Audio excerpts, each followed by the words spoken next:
Hello friends, welcome to the session on multivibrators. In this session, we'll be discussing first multivibrator called as Astable Multivibrator.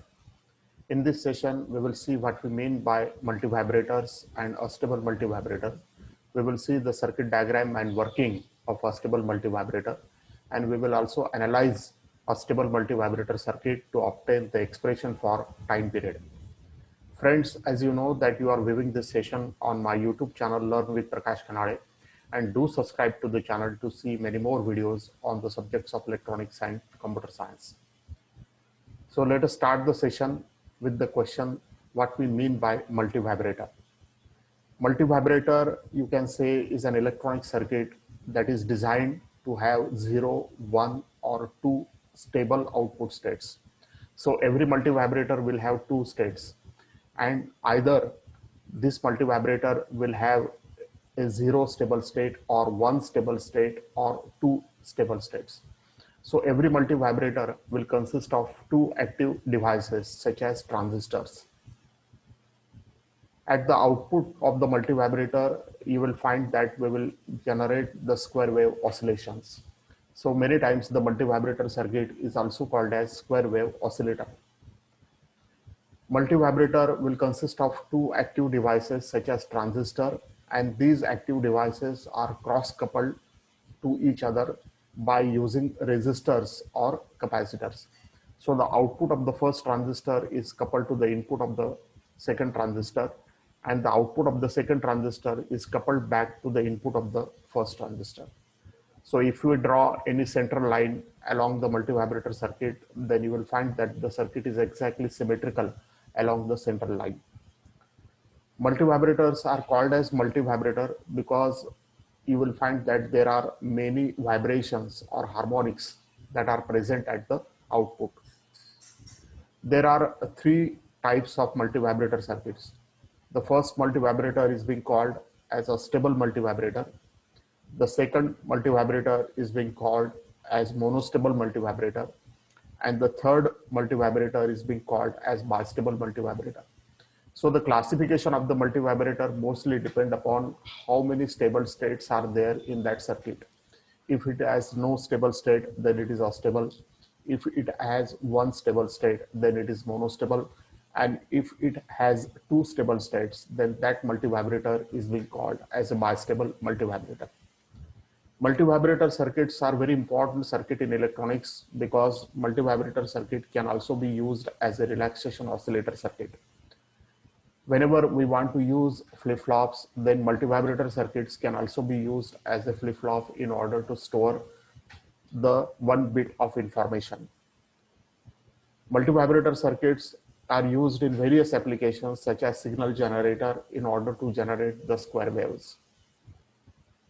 Now let us go for the discussion of the first multivibrator, and that is astable multivibrator.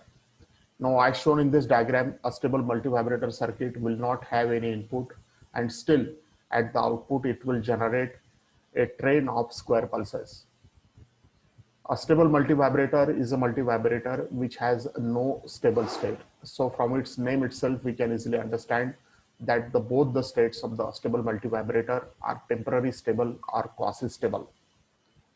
That is, both the states of the astable multivibrator are quasi-stable state. That is, they are temporary stable state, and there is no stable state in the multivibrator. Astable multivibrator is also called as free-running multivibrator because at the output of the astable multivibrator, a continuous sequence of square pulse is generated. Astable multivibrator can also be called as a rectangular wave oscillator because at the output, the rectangular waves are generated. The multivibrator will continuously change the state, and this multivibrator will not require any trigger pulse in order to change the state. So that is the specialty of the astable multivibrator, that is, without applying any external trigger pulse, this multivibrator will continuously goes on changing the state. Astable multivibrator, as I told you, that it has the 2 states. Suppose there are 2 transistors used in the astable multivibrator, and when we say Q1 is on and Q2 is off, then this is the 1 state of the multivibrator. Observe that the transistors that are used in this circuit are always operated either in saturation or cutoff region. That is, you will find that the transistors are not used as the amplifiers. Another state of the astable multivibrator is Q1 off and Q2 on. So whenever we switch on the astable multivibrator, either it will go into the first state or it may go into the second state.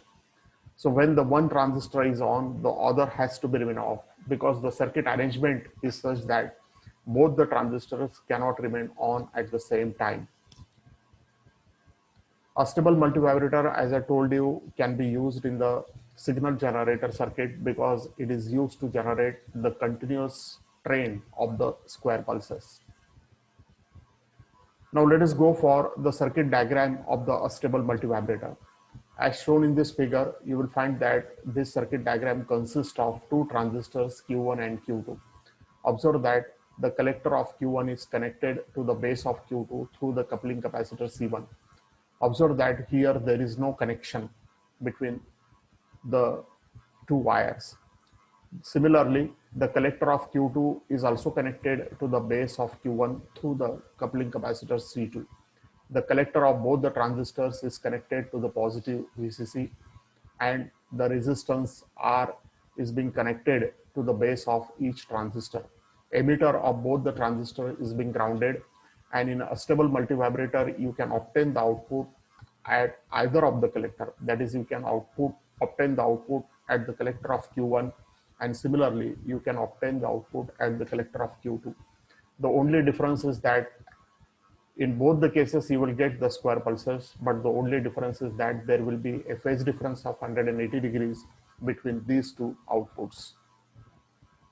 So as shown in the figure, the collector of Q1 is connected to the base of Q2 through the capacitor C1. Similarly, the collector of Q2 is connected to the base of Q1 through the capacitor C2. Emitter of both the transistor is being grounded. Resistance RC1 and RC2, these are the collector resistances and they are connected to the positive power supply. Output can be obtained at the collector of both the transistors and you will get the same output, that is the square wave, but with the difference that there will be a phase difference of 180 degrees between the two outputs. Now let us understand how this circuit works. Now, initially, we may suppose that when we draw a central line along this circuit, then you will find that circuit is exactly symmetrical along the central line. And therefore, we may expect when we switch on the circuit, the current IC1 and IC2 must be the same. But practically, you may find that the current IC1 or current IC2 may be slightly higher than the other current. Now, in order to understand the working of the astable multivibrator, here we will suppose that the current IC1 increases. When the current IC1 is slightly more or it increases, then the drop across the collector resistance will get increased. And therefore, you will find that the collector potential of Q1 will decrease. And this decrease in the collector potential is being immediately communicated to the base of Q2 through this capacitor C1. Now, the base current and collector current IC2 of the transistor Q2 will decrease, and therefore the collector potential of Q2 increases. And this increase in the collector potential of Q2 is being immediately communicated to the base of Q1 through the capacitor C2. And you will find that this action continuously goes on, and therefore here you can notice that when the base voltage of Q1 increases, then IC1 further increases and the VC1 further decreases.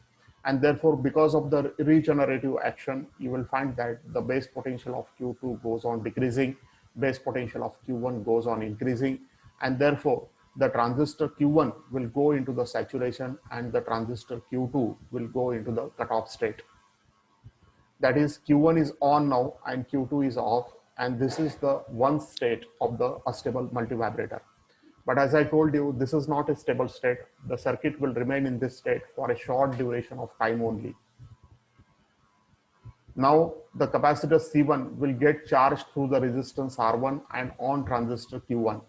and therefore the voltage across the capacitor C1 will go on increasing. When this voltage increases, then the base voltage of Q2 also goes on increasing. And when this increase is sufficient, then the transistor Q2 will go into the saturation state, that is on state, and transistor Q1 will go into the cutoff state. So this is the another state of the astable multivibrator. And you will find that the circuit will continuously goes on changing the state, because now the capacitor C2 will go on charging through the resistance R2 and on transistor Q2, and therefore its potential goes on increasing, and therefore the base potential of Q1 also goes on increasing. When it rises sufficiently, then again you will find that the astable multivibrator will switch to the first state, that is Q1 on and Q2 off. So this process of changing the state will go on continuously in this circuit without application of any external trigger pulse. And therefore you will find that at the collector of Q1, the continuous square pulses are generated. Now we can analyze the circuit in order to obtain the expression for the time period. Now, in order to analyze the circuit, initially we need to assume that there is some state of the astable multivibrator. Now here we will suppose that initially when we make the circuit on, Q1 is off and Q2 is on. When this is the case, then we know that the collector potential of Q1 will be almost equal to the supply potential. Here I will assume that the supply potential is plus V. And therefore the base potential is actually a cut-in voltage, a drop-in voltage, and therefore this can be written as VB1 less than V gamma, where V gamma is being called as a cut-in voltage. The transistor Q2 is an on state, and therefore its base potential is VB saturation and its collector potential is VC saturation. Now we know that the capacitor C2 will charge through the on transistor Q2 and resistance R2. And the voltage across the capacitor C2 will goes on increasing, and therefore the base potential of Q1 also goes on increasing. Now suppose VB1 will become equal to V gamma, that is the cut-in voltage, and when it becomes equal to V gamma, then the transistor Q1 is switched to the on state and the transistor Q2 will be switched to the off state. In such a case, you will find that the collector potential of Q1 will fall from V to VC saturation. Now suppose that the base potential at this time, and so we will suppose that this time is time t is equal to 0, and this potential is being called as the initial potential Vi, and it can be written as Vb saturation minus V minus Vc saturation, because when Vc1 falls by V minus Vc saturation, the base potential of Q2 also falls by the same amount. So initial value of base potential is Vb saturation, and therefore the next value will become Vb saturation minus V minus Vc saturation. Now in such a case, the capacitor C1 will again goes on charging through the resistance R1 and on transistor Q1. Now we know that the charging equation of the capacitor can be given as Vt is equal to Vf plus Vi minus Vf into e raised to minus t upon tau, where Vt is the voltage at any time t, Vf is the final voltage, and Vi is the initial voltage. The final voltage of the capacitor can be equal to the supply voltage V. Initial voltage is given by this expression, and therefore when we substitute the value of Vi, we can rewrite the equation Vt is equal to V plus Vb saturation plus Vc saturation minus twice V into e raised to minus t upon tau, where this tau is the time constant and it can be given as R1 into C1. Now suppose at time t is equal to T1, this voltage across the capacitor becomes equal to the cut-in voltage V gamma. And therefore we can rewrite the above equation V gamma minus V is equal to Vb saturation plus Vc saturation minus twice V into e raised to minus T1 upon tau. And therefore we can rewrite the equation e raised to minus T1 upon tau is equal to V gamma minus V divided by Vb saturation plus Vc saturation minus twice V. Now here we are interested in finding the expression for T1, and therefore we will rearrange this equation as e raised to T1 upon tau is equal to just we will exchange the numerator and denominator in this equation, so that we can rewrite the term as Vb saturation plus Vc saturation minus twice V divided by V gamma minus V. Now we have to take the log of both the sides in order to remove E from the expression. And therefore we can rewrite the equation T1 upon tau is equal to log of VB saturation plus VC saturation minus twice V divided by V gamma minus V to the base E. And therefore we can get the expression for T1. So T1 is equal to tau log of VB saturation plus VC saturation minus twice V divided by V gamma minus V to the base E. But VB saturation plus VC saturation can be approximately written as equal to twice V gamma. And therefore we can rewrite this equation for T1 is equal to tau log of twice V gamma minus twice V divided by V gamma minus V. So this is just nothing but tau log of 2 to the base E. But when we find the value of log of 2 to the base E, it will be 0.69, and therefore T1 can be written as 0.69 tau or 0.69 R1 into C1. So this is one time period of the astable multivibrator. This is the time period of one state of the astable multivibrator. And therefore we can similarly find the time period for the another state of the astable multivibrator, and that can be given as T2 is equal to 0.69 R2 into C2. Now if we assume in this circuit R1 is equal to R2 is equal to R and C1 is equal to C2 is equal to C, then we can rewrite the total time period of the astable multivibrator as T is equal to T1 plus T2, which is just nothing but 0.69 RC plus 0.69 RC. So this is just nothing but 1.38 RC. Now we can obtain the waveforms of the astable multivibrator. The waveforms of astable multivibrator can be drawn as shown in this diagram. Initially, while drawing the waveforms, initially we have supposed that Q1 is off and Q2 is on, and therefore the collector potential of Q1 is almost equal to the supply potential. When Q2 is on, then its collector potential is almost equal to the saturation potential, which is close to zero. The base potential of Q1 is negative potential and it has fall down. The base potential of Q2 is almost equal to the saturation potential, VB saturation. After a certain period of time, T1, you will find that the state is being changed, and now Q1 becomes on and Q2 becomes off. And therefore, the collector potential of Q1 will fall down to VC saturation. And Q2 potential, collector potential of Q2 will rise to plus VCC. The base potential of Q1 will become VB saturation, and the base potential of Q2 will fall down negatively. So one can easily observe that the square pulses are being generated at the collector of both the transistors, and almost they are same. But the only difference is that there is a phase difference of 180 degrees between the collector pulse at Q1 and Q2. This is because when Q1 is on, Q1 is off, Q2 is on, and when Q1 is on, then Q2 is off.